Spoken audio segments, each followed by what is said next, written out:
Introduction to the in-depth Indicator 1, Indicator 2, and Dropout Early Warning System data review.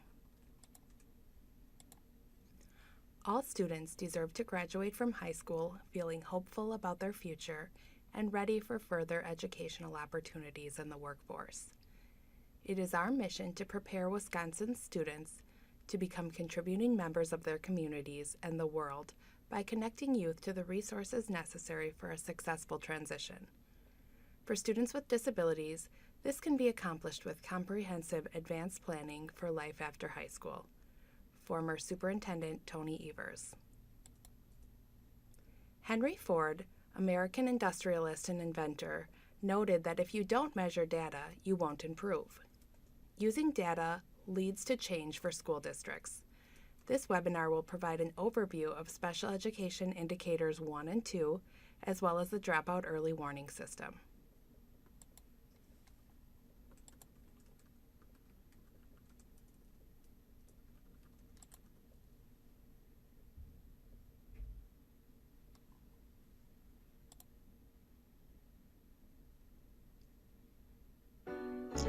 Graduation is an exciting time. It marks the beginning of a world of opportunities.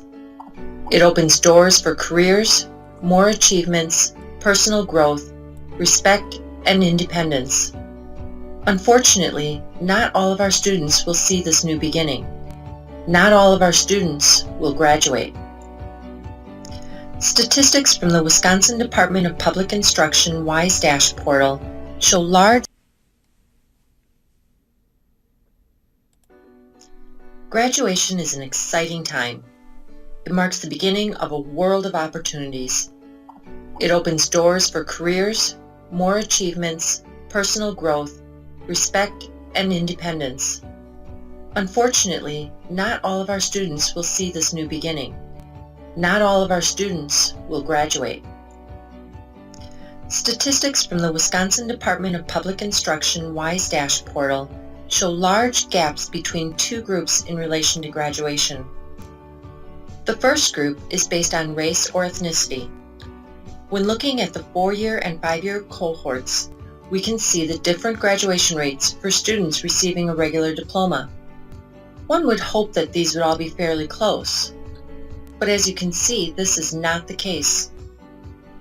In the last 4 years, Wisconsin has demonstrated the largest gap in the nation between white and black students in terms of graduation rate. In 2016-2017, the adjusted cohort rate shows a 26% disparity between white and black students.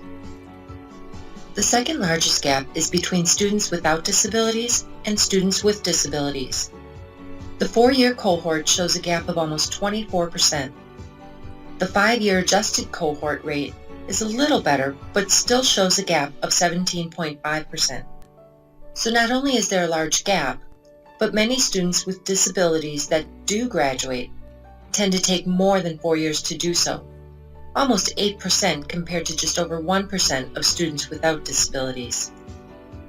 Over 92% of students in general education will receive a regular diploma.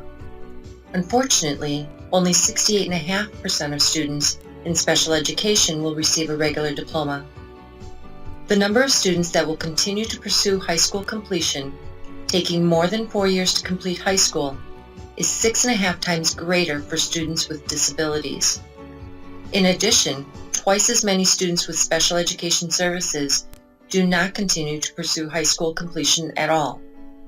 The number of students in this cohort receiving an equivalency diploma, other completion diploma, or reaching the maximum age is similar, but students with special education are still slightly higher.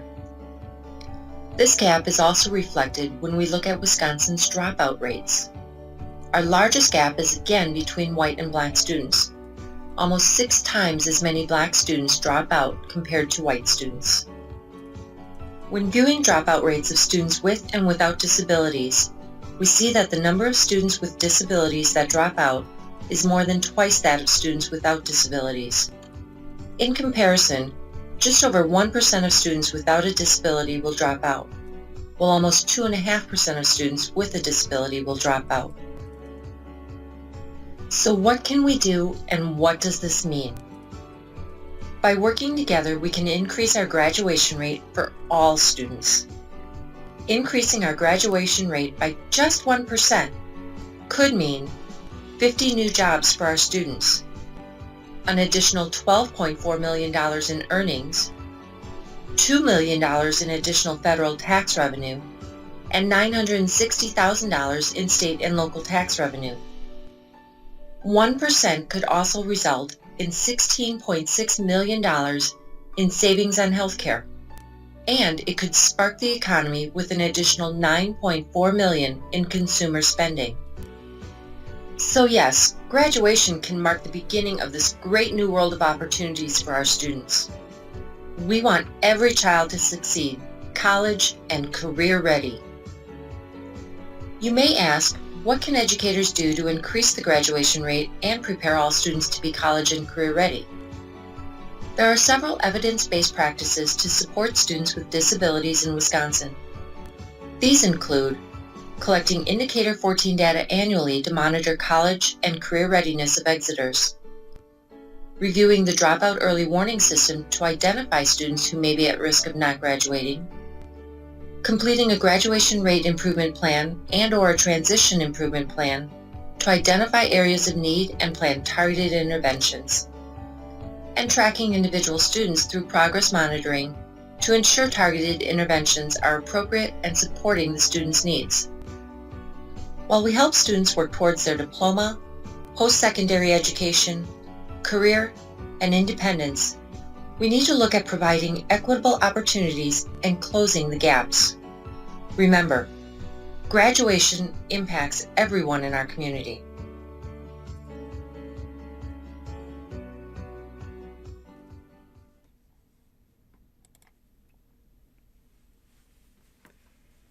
Successful completion of high school is a critical prerequisite to success after high school. Individuals who have had a high school diploma are considered for jobs not open to those who do not have a diploma. Successful completion of high school is a critical prerequisite to success after high school. Individuals who have had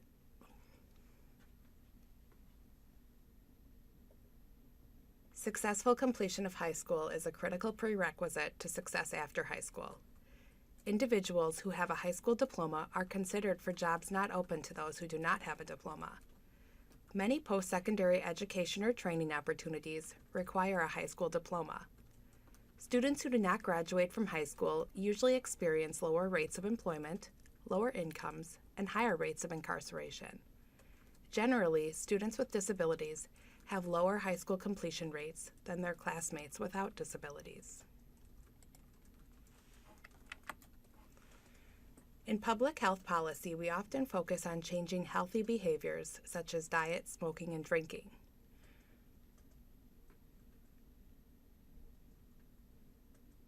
In public health policy, we often focus on changing health behaviors such as diet, smoking, and drinking, said Virginia Chain, Associate Professor of Public Health in NYU's Steinhardt School of Culture, Education, and Human Development at the College of Global Public Health, and Associate Professor of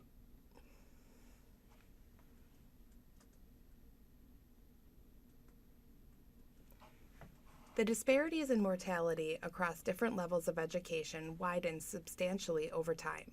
For example, mortality rates fell modestly among those with high school degrees, but mortality rates fell much more rapidly among those with college degrees. As a result, encouraging high school completion among adults who have not finished high school could have saved twice as many lives among those born in 1945 as compared to those born in 1925. The Graduation Effect is a nationwide project that explores the impact of graduation rates and what they have on local economies. The short-term benefits are increased outcomes for students. The long-term benefits impact the economy that we live in, and they relate to employment, economic growth, tax revenue, and consumer spending. Indicator 1 and Indicator 2 is collected annually for every school district and 2R or 2X charter school. Indicator 1 identifies a graduate as a student who has met the requirements established by a school board for a prescribed course of study. Regular diploma requirements, same for students with disabilities as students without disabilities. And the Wisconsin Department of Public Instruction analyzes trend data over a 3-year period to identify districts for improvement. Dropout is identified as a student who was enrolled in school sometime during the previous year, was not enrolled at the reporting time of the current school year, has not graduated from high school or completed a state or district approved education program, does not meet any of the following exclusionary conditions: transfer to another school, temporary absent, or deceased. Students who complete the spring semester of the previous school year but are not enrolled by the third Friday in September of the current school year are considered summer dropouts or no-shows. Summer dropouts are not counted as dropouts for the previous year.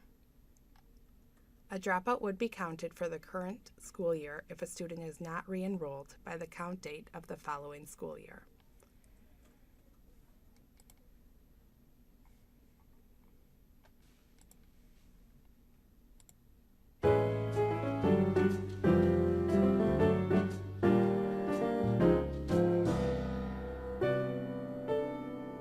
High school graduation and receiving a high school diploma is a really critical milestone for students. Students who don't receive a diploma are far more likely to be unemployed, are at much greater risk during recessions to be unemployed, and are much more likely to receive welfare benefits or other types of benefits from states and federal government. So there's a great burden not only for the individual, but on society. An early warning system is an indicator or symptom of risk. For example, ninth graders who miss 10% or more of school days are far less likely than their peers to graduate from high school. In middle school, students who miss 20% or more of school days are far less likely to graduate from high school. And you can even look at those data within the first 20 days of school. So you can identify students who are at risk in either middle school or ninth grade within the first 20 days of school to intervene and start providing support so that they can get back on track for high school graduation. At AIR, my work in early warning systems actually began focusing on just summarizing the available indicators to identify students who are at risk. And we quickly realized that this is a really easy opportunity for schools and districts to start really changing outcomes for kids. So we developed a simple Excel-based tool that was free and downloadable by schools and districts and was subsequently downloaded by 20,000 individual users from across the nation to be able to import their own data and identify and flag students who are at risk. The Every Student Succeeds Act really makes early warning systems pertinent right now. In the Act, states are required to identify high schools that have below a 67% high school graduation rate as low performing and require them to implement an evidence-based strategy. Early warning systems is an evidence-based strategy that can really lead to improved outcomes for these students. An early warning system works best when it is used in conjunction with educators' professional judgment, diagnosing what students' needs are, and providing supports that meet those needs. It's really important that an early warning system indicator doesn't just become another label for students. It needs to be a means for educators to be able to take action to change outcomes for students.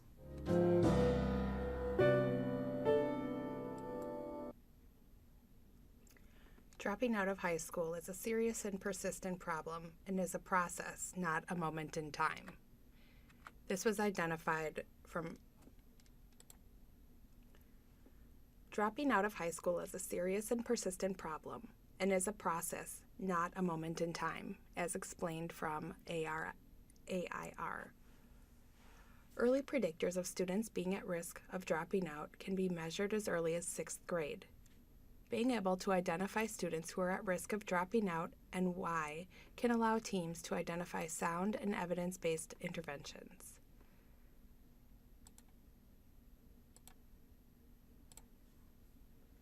We know that students cannot learn if they are not in school, and also the importance of human connection for students. This slide will allow you to find out the cut scores when looking at the Dropout Early Warning System available on WISE-. Mobility, or movement in between schools.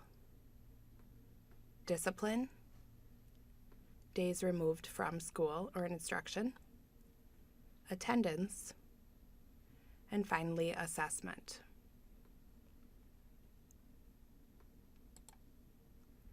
Putting the puzzle together with indicators 1, 2, 13, 14, and DEWS.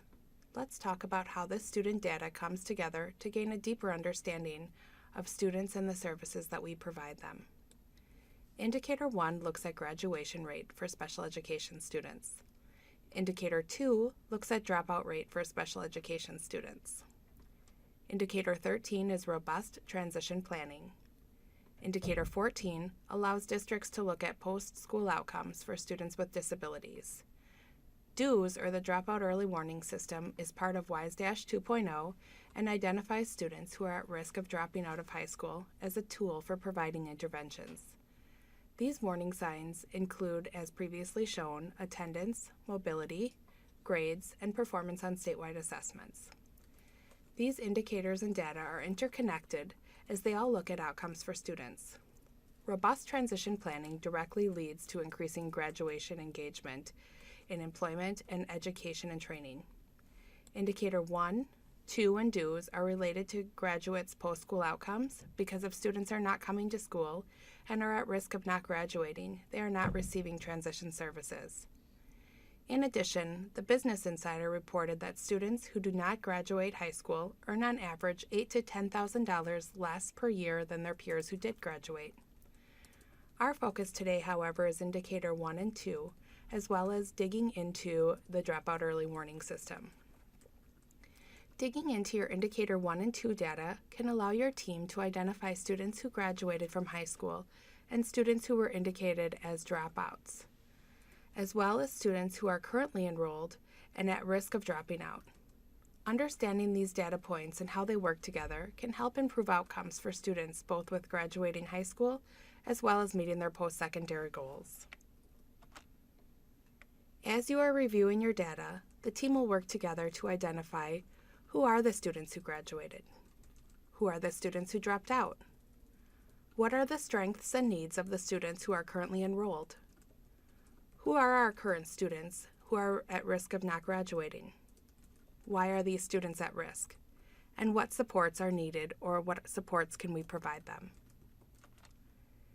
We are challenged with understanding why differing outcomes with graduates occur. We are also challenged to make statements that are objective and free from subjectivity. Finally, identifying what potential solutions can be that are in the locus of control of the team. When your team is taking an in-depth look at indicators 1, 2, and the Dropout Early Warning System, your team will want to refrain from using deficit thinking around students. To do this, we want to avoid making statements or hypotheses that are unfounded or no evidence to prove this thinking, and as a team work to reframe that and move forward. Untrue attributes or statements that are simply untrue.